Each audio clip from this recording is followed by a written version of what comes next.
Ассалаумағалейкум, арнамыздың тұрақты көрермендері. Мына Құдай қаласа мал базардамыз. Шымкент қаласы бойынша мал базарда.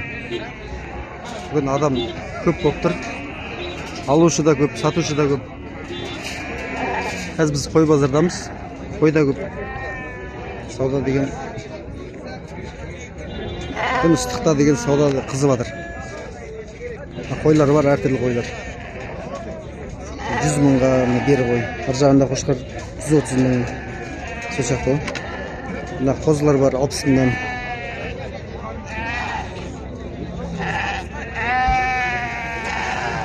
Мына қозылар бар, қойлар. Сферальский, мартский қозылар ғой барлығы. Олар 70 мыңнан деп тұр. Базар осындай бүгінгі жағдай. Қозылы қойлар 150, 130, 120 шамасында болып жатыр. Қошқарлар 150 шамасында болып жатыр, 140. Средний қошқарлар жақсы өтіп жатыр бүгін базарда ше. 100 мыңға, 90 мыңға қошқарлар жақсы өтіп жатыр.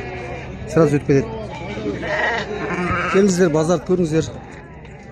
Қысқаша түсіндірдім мен барынша. Осындай болып жатыр. Ана кішкентай қозы бір 25-30 болып жатыр осылар.